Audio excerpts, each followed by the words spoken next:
enroll in double major or double major.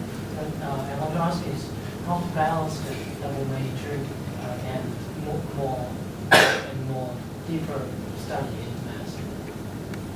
So let's say, okay, I think it's a good idea to pick second major as relevant to your first major. So if your first major is in math, I guess the best combination is either maybe physics or computer science. So, but if you try to do something like the bright students that are math, you major in math and the other one is history, then it's quite difficult to balance both. You cannot get really advanced in both aspects. So, first you have to pick a second major that's relevant to the first one. And another thing is make good use of the summer. So I always encourage some top students that courses here are just for consolidating your knowledge. You have to, after you get in university, you have access to our course materials, to our course, to our lectures, and all that. Okay? I think, let's say, by the time you take, let's say, complex analysis, I think you should have already some basic understanding of all this subject by reading books by yourself. Okay? So that will make your double major more good. So try to study things in advance. Pick some good books to read, and then by the time you get to the courses, then the purpose of the courses is not teaching you the materials, it's to consolidate your materials. So if you try to make a use of your summer, then that will make your double major more. So that's that one. Any other questions? My question is, how do you feel research pure math university such a rather pragmatic and realistic university? I mean, most people in UIC, they study in business or engineering to, for some purpose like earning money, and most students would like to choose some courses that's relevant to that. And few of the students who have interest in academic, like pure math. So how do you feel about that? And also, why do you choose make such choice? Well, because my view is that the student develop their abilities. So if you have certain talent in mathematics, I mean, okay. So when you have certain talent in mathematics, the one way you can develop your math talent is by doing some research. Okay, and if you are able to do pure math research, then I think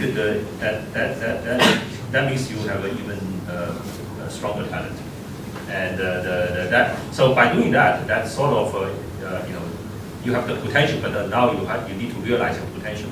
Okay, doing research is a way of realizing your potential.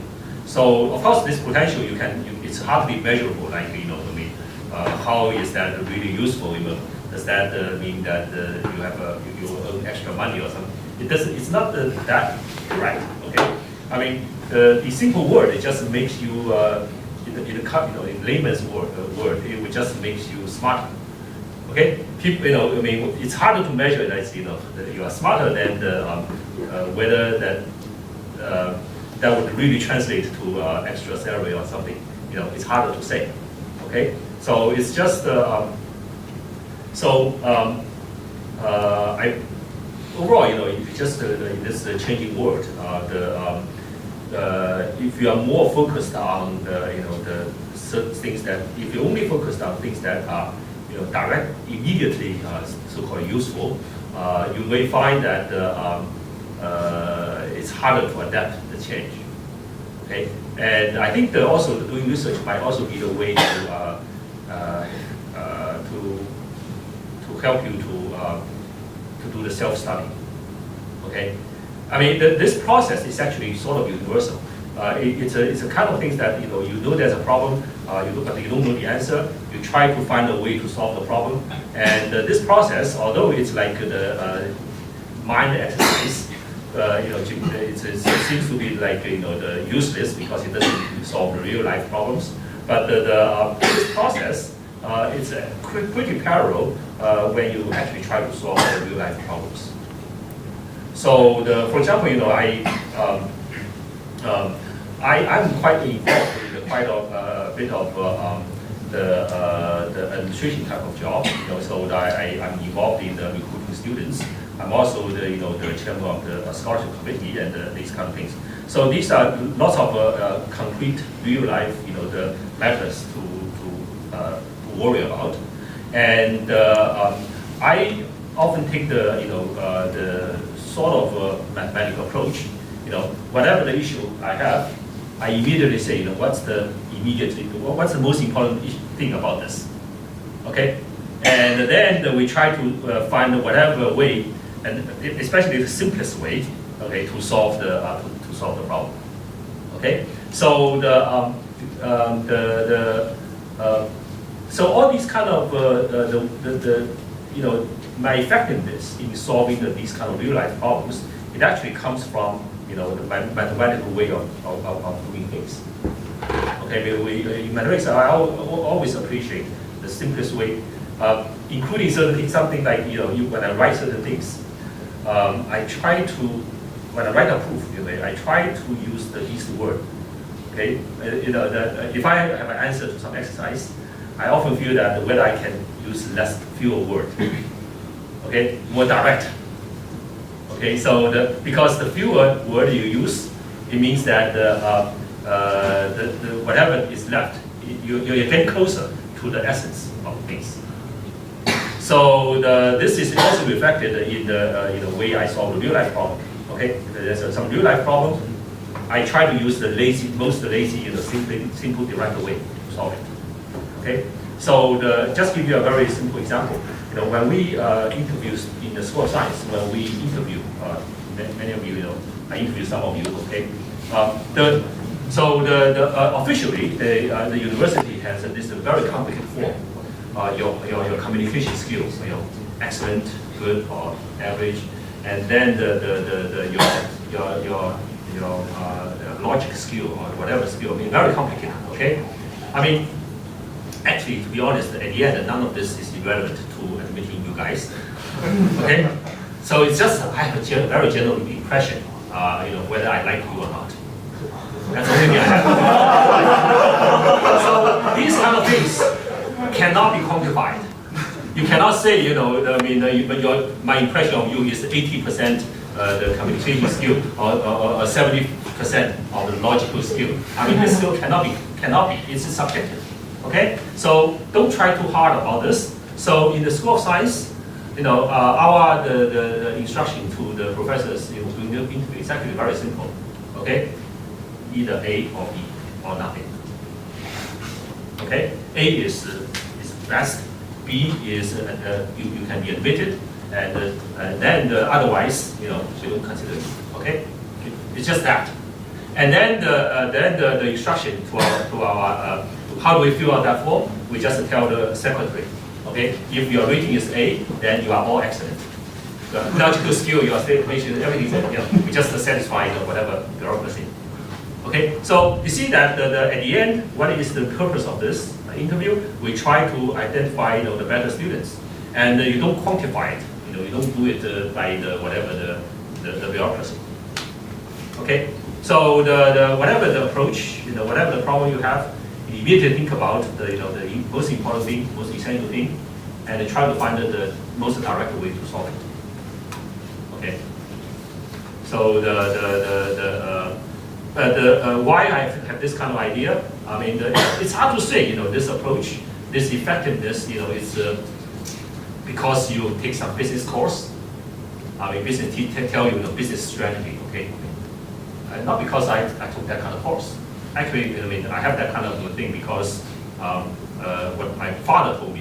You try to narrow down whatever the complicated thing into one or two sentences. Okay, that's the spirit. Try to approach things. Yeah. Professor Yan and anyone have any questions? Okay. Go first. I want to ask both Professor, how do you feel about the current education system in Hong Kong, especially for mathematics?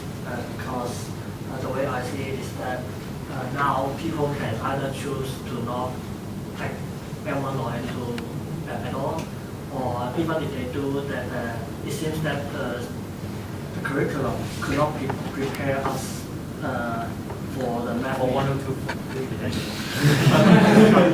Okay. And on the other hand, even if they take M1, M2 and they come to UST and they take 101, 104, and it seems that a lot of the things that they learn would be just repeating what. 1, 3, and 1. Yeah. Okay. So there's no complaining by class. Well, I think it's first to encourage more students doing the module 1 and module 2 extension practice. We really have to encourage all other universities really look into results. Because in Hong Kong U, for example, they actually, it's only the recent year is they changed the admission score system that they actually look at the M1, M2 scores. So if none of the universities take a look at that score or have some give more advantage to the students over M1 and M2, then there's no point for students to take it.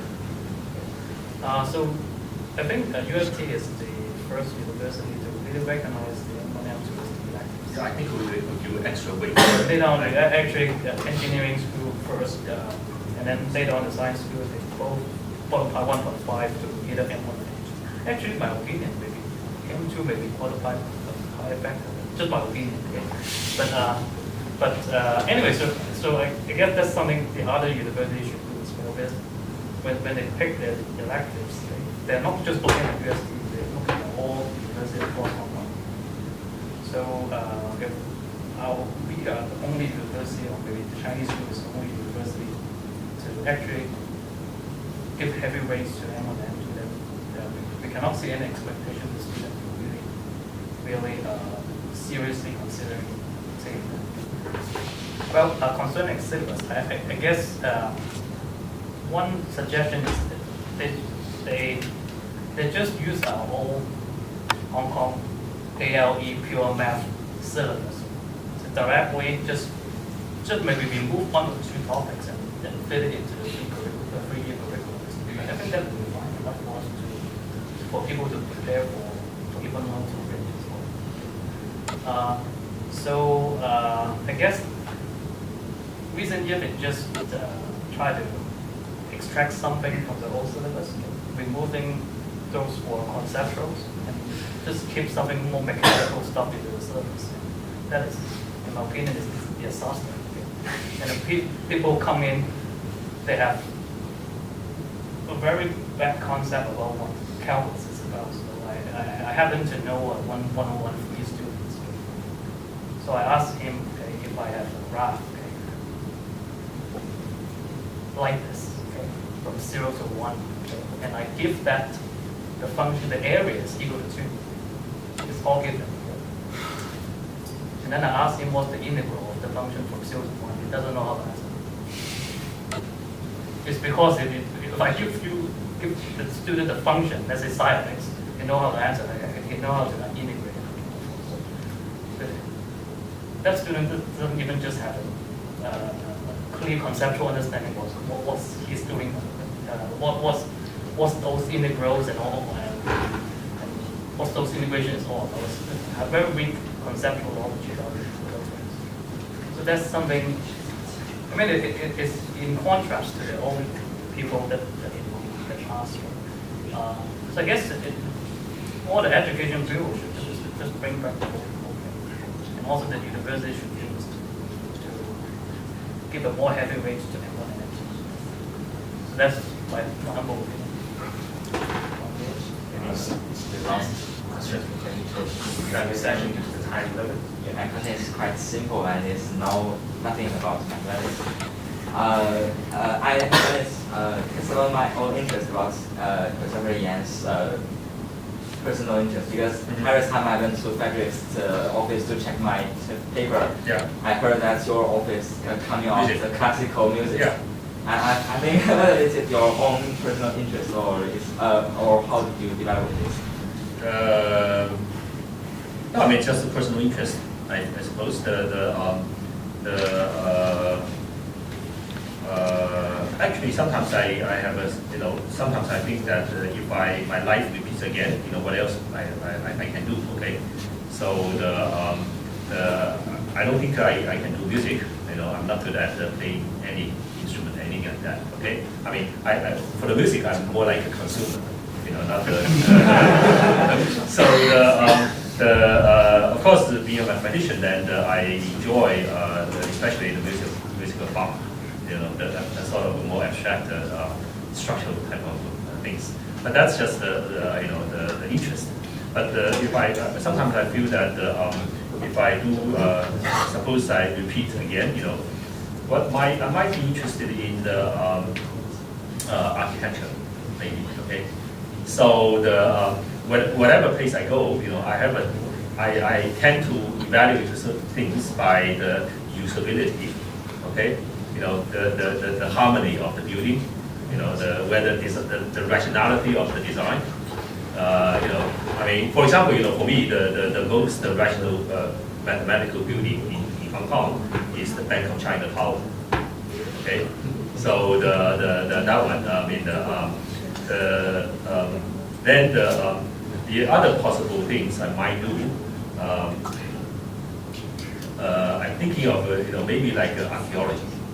Because I imagine it would be very interesting, to discover, the sort of the real life of people, of thousands of years ago. I somehow just find that very very interesting. Okay, so personally I do have quite a bit of interest. I mean, the other one probably linguistics. Okay, so I once chaired a PhD defense from social science about the Cantonese speech, and it was very very impressive. They used the scientific, the scientific instruments to measure the sound and so all these kind of things. I feel that but it has to be something with a scientific method. Okay. You try to do you try certain conjecture and then you try to verify your conjecture and then you try to apply this to the new case and verify it again. That kind of things. So I feel that if you have more interest then okay, there are lots of good things about in life. Okay, so you should try to enjoy your life as much as possible. Okay, I mean that also includes the travel or good food and all kinds of things. Okay, thank you, professors, for sharing. Now, due to the time limit, we must end our Q&A session. And if you have any other questions, you can ask our professors in person.